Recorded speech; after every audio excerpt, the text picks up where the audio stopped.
wish I could sit on my bed and turn my live, my phone on live and talk about my life. I tell you all the same things right now. Am I going to sit there and tell you this very story that I'm telling you right now and then expect people to give me money because of that? Am I going to sit there and say, you guys just don't understand? Have you ever had to wipe an old lady's butt? Have you ever had to change a diaper while the patient's laying in the bed and you can't hardly move them? Am I supposed to do that? Or am I supposed to go find a job and work? Or am I supposed to sit at home without any job and just give up some of the luxuries of life, which at this point is like gas and food. Like I said, so I got a gallon of milk and I ended up spending $52 in there, but I found some items that were priced cheaper than I could have imagined in a small local store like that, So I just thought,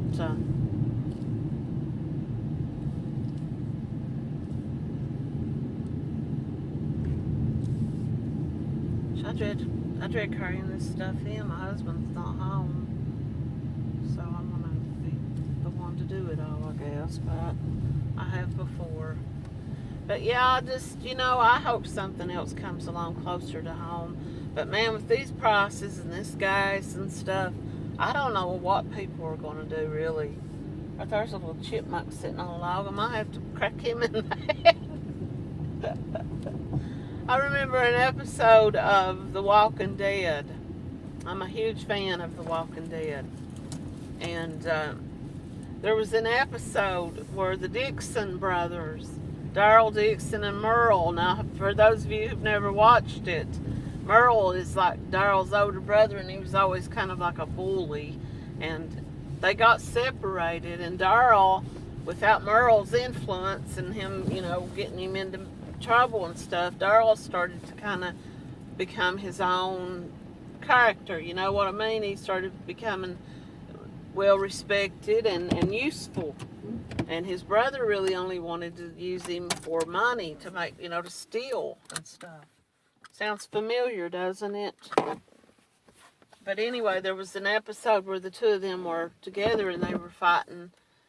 The older brother had reconnected with him and he came to help, and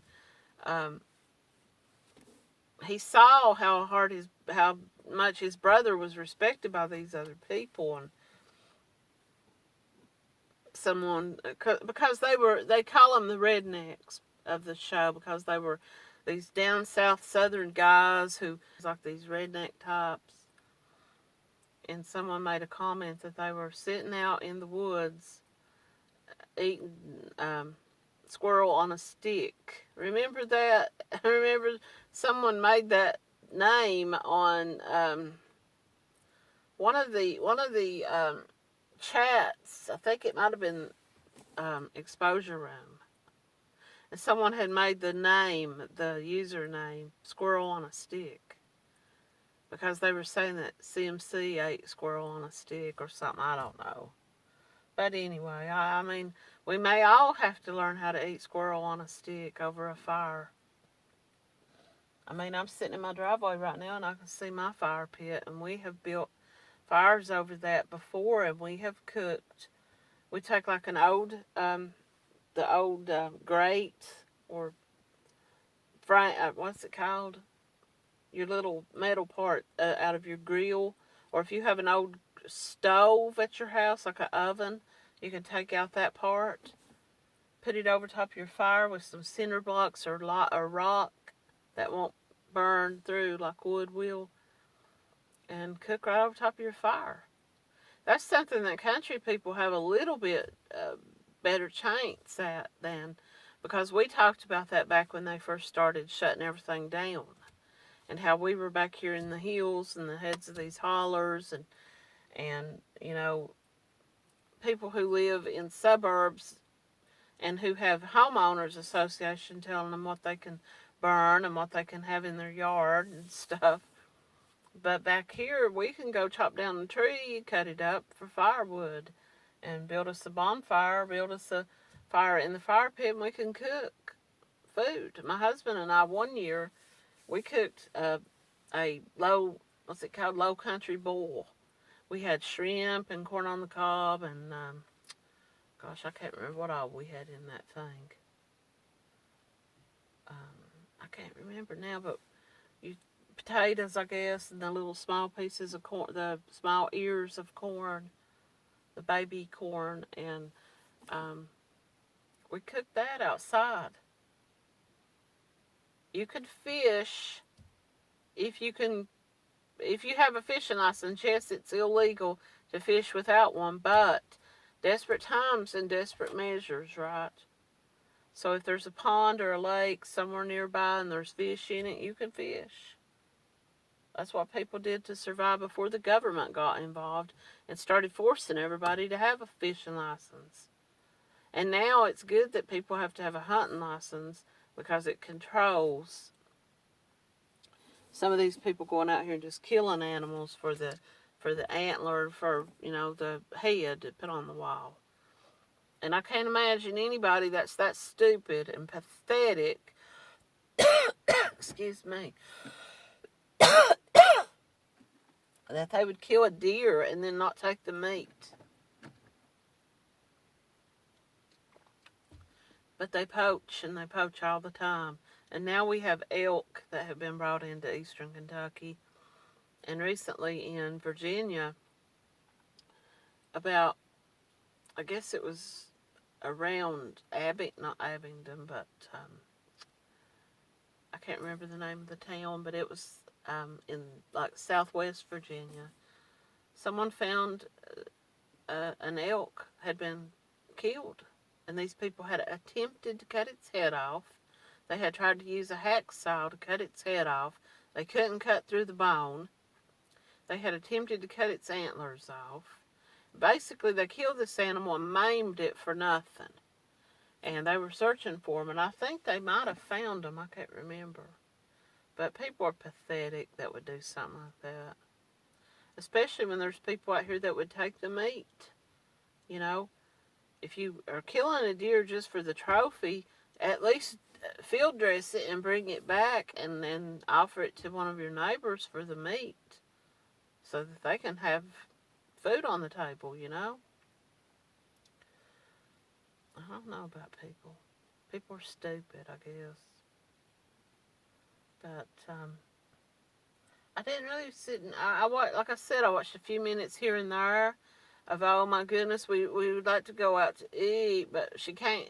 She's not coming out and saying, come on guys, me and Ed deserves this. It's Mother's Day. I deserve this because I'm a mother. Yeah, she's a mother, all right, but I won't say what kind she is. And Ed's a mother too, if you know what I mean. It's nobody else's place to provide her with a meal.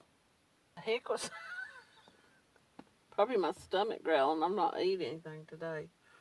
It's not anybody else's place to provide anybody else with a meal unless you're married to them or they're your offspring or, someone in your family that, lives with you. And that doesn't even say you have to provide them with a meal. It's ridiculous.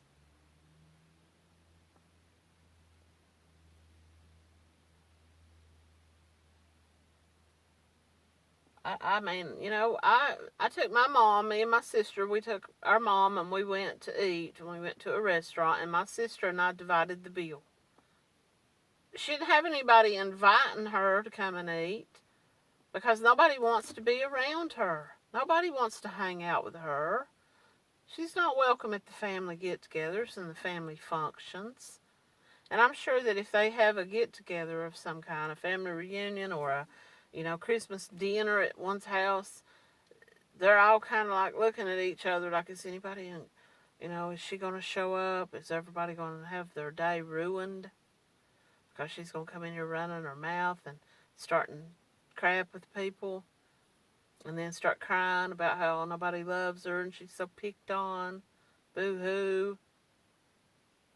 Join the club, sister. We've all got it hard right now. And I know that most of you are probably going through the same thing. If you're working and you're having to drive long distances to work, most of the money is going into your tank or into your grocery bill. I just saw a woman come into the store and she bought 4 gallons or 3 gallons of milk in her buggy.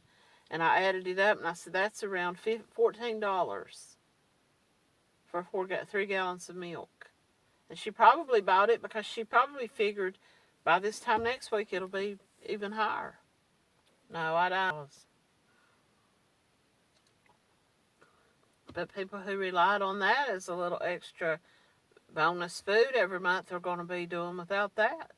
And the people that was, getting the extra 100, whatever it was a month in food stamps, they're losing that this month. So not only are the prices skyrocketing, but the ability to buy it is going away, is going lower, becoming less, So people are just doing what they can, or they're doing without.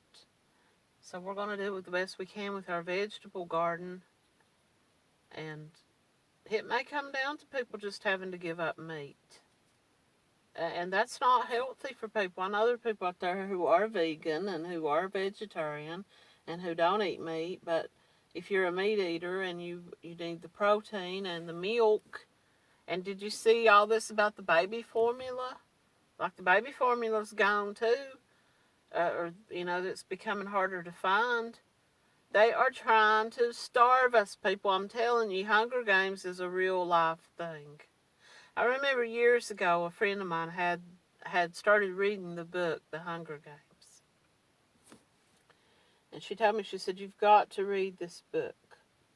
The book is so much more, it was like she said, you could just feel these people's pain and suffering in this book of how they were starving to death and having to fight other human beings to get food. And that's why it's going to come down to, I'm telling you, Hunger Games. The government they're going to starve us to death. They can't control us in one way, so they're going to do everything in their power to control us in another. And they'll probably block this video for me even saying that, and that's another form of control, is speech and information. But I've got to go and take my food in the house now before it does spoil, what little bit I do have. And that's the reason why I've had pulled away from watching her as much as I did, because there's real people problems in the world. Out of maybe 10 people that possibly might watch this video and hear me talk about this, 2 of you may be going through it, and 8 of you may have it easier, or vice versa. It might be the other way around. You may be suffering and doing without and trying to figure out how I'm going to pay my mortgage, how am I going to pay my insurance, how am I going to buy gas to get to and from work and still be able to feed my children. That's real people problems, not how can I get some money together to go to Applebee's when the bitch got $10,000, a couple of days ago or whatever.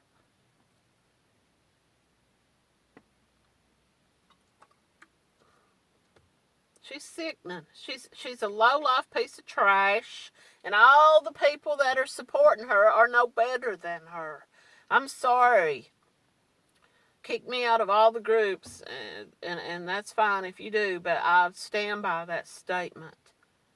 That, yeah, out of the 10 people watching her, one of them might be really gullible and really like, poor Crystal, I need to help her. She's suffering so badly, and I can help.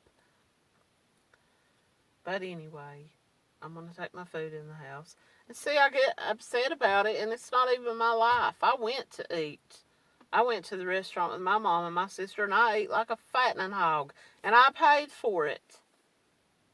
I didn't ask any of you or anybody out there in the free world to pay for my meal. It's not your place.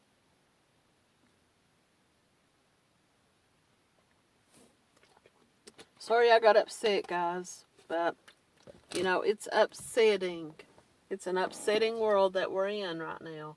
And people like her have no idea because it's all about them. It's me, me, me, me, me, I. And all this Mother's Day bullshit. Give me a break. You never changed their diapers. You never put a Band-Aid on their boo-boo. You never went down to the school and sat there and listened to the teacher tell you that they got into trouble or whatever. You never got up in the middle of the night when they were throwing up or they had peed the bed. You never contributed to their upbringing in any way other than the thing between your legs that squeezed them out. You're a sperm receptacle, and you are a vessel that squirted them out, and that was where when the cord was cut, so was your tie to them. And you say your oldest one won't talk to you. Well, can you blame the boy? He's becoming a young man, and he's starting to pick up, and it's not being pounded into his head. It's not. I mean, whatever is being said to him, maybe someone has said to him, but he can see for himself. You think they can't turn their phone on and go over to Facebook and watch you make an ass out of yourself every single day? But I know that those words mean nothing to her because she has no emotion. She has no emotional attachment to them kids. She has more emotional attachment to a damn blooming onion at Applebee's than she does to her own children. And let's stop calling them that, okay? Let's stop calling them her children. They're not hers. And you see how upsetting it gets to me. And it's not even my life to talk about. But I hope that what I have to say about it brings some awareness or some understanding to some people who maybe just don't get it. And you will stop being called a brain fart, and you will stop being called a way to somebody who neither appreciates you or can even remember your last name. You know, if you really have this overwhelming desire to give of your money and to be recognized for it, then go buy some clothes and shoes for your neighbor kids who are doing without. Go buy a bag of food and set it on your neighbor's porch. That will be more worthy and aware than anything you do for her. She could care 2 dimes less about your life or what's going on in your world. Don't you get it? Call us haters, call us troublemakers, call us old hags with nothing better to do. We've all got stuff to do. We've all got stuff to do. But giving our money away randomly to some woman on the internet who is too sorry to do for herself and has 10 times as much money as any of us. You drawed $800 and some last month in SSI or this month in SSI. She probably made 6 or 7 times as much this month than you got from your government check. That's all I have to say about it. I appreciate anybody who stuck around to listen. This is one of the reasons I haven't been in the awareness groups of talking about as much, because F her and her effed up life and her effed up boyfriend who likes to talk about riding motorcycles and posting memes about riding motorcycles, and the man sits there all day doing whatever the hell she tells him to do. Probably because she won't give him the bike key until he does. Everybody have a good day.